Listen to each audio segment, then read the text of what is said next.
The Northern Independence Party is demanding that the UK Parliament holds a referendum on an independent Northern England. The party has launched a campaign calling for all those north of Humber and south of Scotland to have a fundamental right to autonomy from Westminster and self-rule. They're calling for the establishment of a sovereign Northern Republic and that the North is an economically, culturally and historically distinct nation. Philip Proudfoot is the interim leader of the Northern Independence Party. Philip, afternoon to you, sir. Forgive me, I wasn't familiar with your party before, but you're gaining some traction today. How are you? I'm great, and that's not a problem. We literally launched 5 days ago. All right, there you go. So it's not unusual that the you fact haven't heard that you weren't in my contacts book would be the reason why.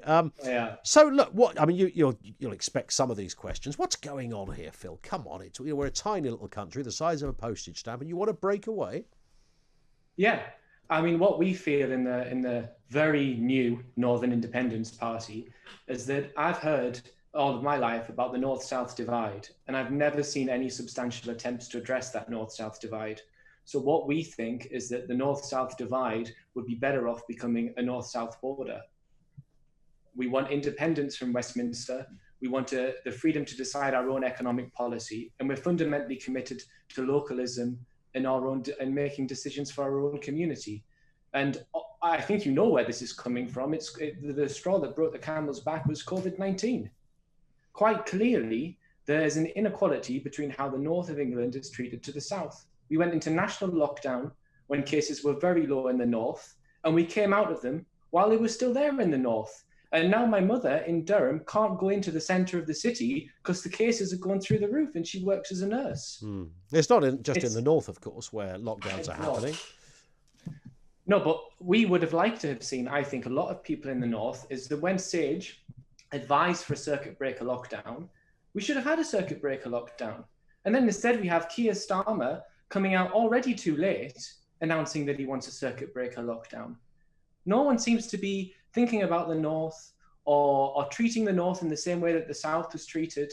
And I want to be clear that what we're fundamentally not is we're not a UKIP of the north. We're not the Brexit party, and we're not the blue wall Tories.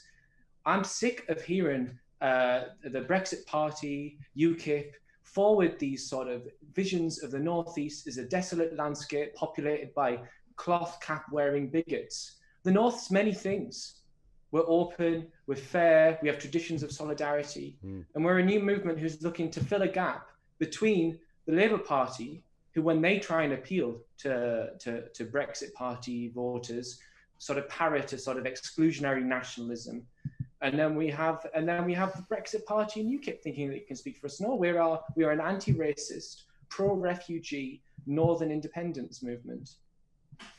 Could you make this? I mean, I understand. Look, I mean, if you spoke to somebody, and I'm not making this up, you could speak to somebody in leafy Surrey, and they will probably tell you that they don't feel that the government in Westminster are representing them or doing the right thing. You know, there are people in London right now who it's a kind of a national sport. We all feel slightly shortchanged by the government to different levels, or perhaps for different reasons. Tier 2 at the moment in London, that's caused some aggro. That could become Tier 3, like many parts of the north. But I guess that, you know, putting all of that aside as to the reasons behind this, I mean, the obvious question is, could you fund an independent north?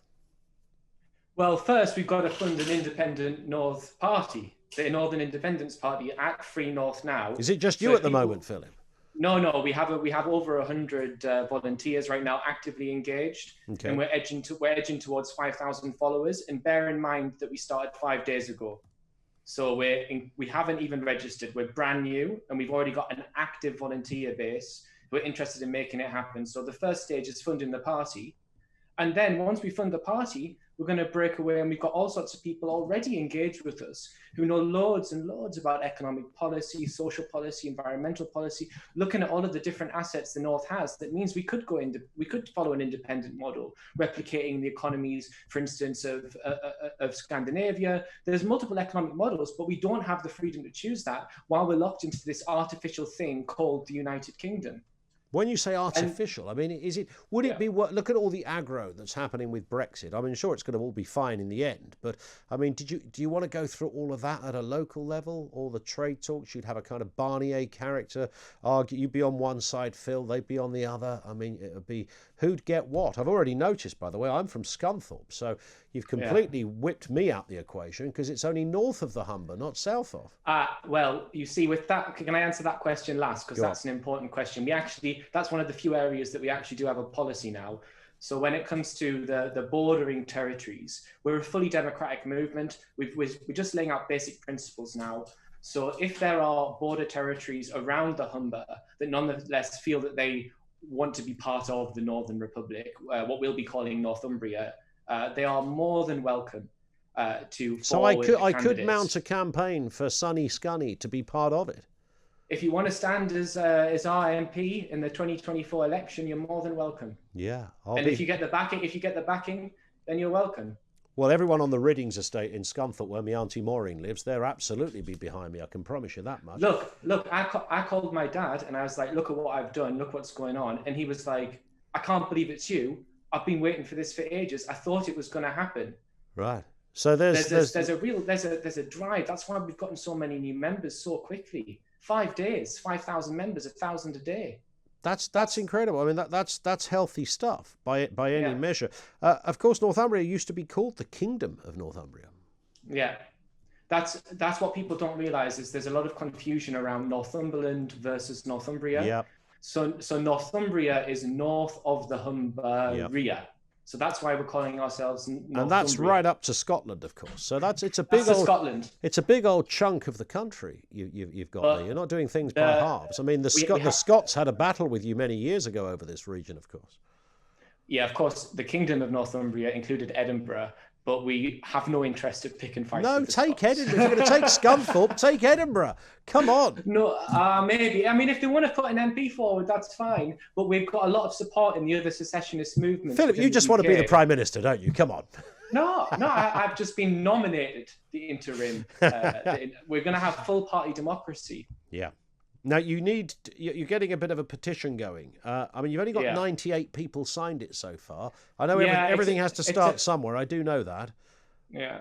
It's a placeholder because we've tried to get one of the UK parliamentary petitions started, but the problem is that because of COVID, they're incredibly delayed. Sure. So we just put that there to put our intentions down. And I believe that's how your producer found out about us. So it is actually working on some level. Yeah, absolutely it is. In terms, I mean, what do you do yourself, Philip, normally? What's your day job when you're not starting a kingdom? I'm a university lecturer. In what? In anthropology. All right, I'm a specialist in the Middle East, so I know a little thing about drawing up borders. You know about subjugation and the like, that's for sure. Listen, Philip, I mean, I wish you luck. Are you, I mean, genuine question, not loaded at all. How positive are you that you will achieve independence for the north of England? I think that the numbers of our growth numbers speak for our chance alone. Like how can we get so many members so quickly? I'm sure you've seen all these banners going up around Manchester saying Northern Republic now, and there's like everyone I speak to in the north. This is not a focus group, by the way, but people I speak to back home, they all are in favour of Northern independence. Right. And people look at COVID-19 lays bare the artificiality of this union and that the north-south divide is a reality. South-East England has 2.6 times higher income inequality than the north. I mean, that's not acceptable. Over 10 years, £289 per head has been spent on public transport for the north. In London, over 10 years, it's 708. Yeah. It is the capital, though, isn't it? I mean, in France, I remember speaking to a fella in the south of France once, and he said, what do they know up there in Paris? What's going on down here? It was kind of like the same argument. So isn't there always a capital thing going on? Well, it's currently the capital, and there's currently the capital of England. The capital of Northumbria will be York. But no, you'd look at anywhere else across Europe. Of course, it's not the case that the capital city has to suck up all of the investments. Germany's not the same as us. France isn't even the same as us. We Well, are not all of particularly it, centralised. but often, we are particularly centralised in the capital. Yeah, we are perhaps too centralised in that respect. Philip, listen, I wish you loads of luck, and if people want to join the campaign, sign the petition and get involved, they can look up Northern Independence Party. That was Philip Proudfoot, who's the interim leader of the party. They're building by the day. They've got a Twitter account as well, but they've only got 98. Is this a change? Ricky? Is this a Change UK change.uk petition? I think it is. Referendum on an independent north of England. 98 have signed. They say, let's get to 100. You're not really setting your bar very high there, are you? If only we can get to 100. There's only 2 more. Me and Ricky might do it in a minute.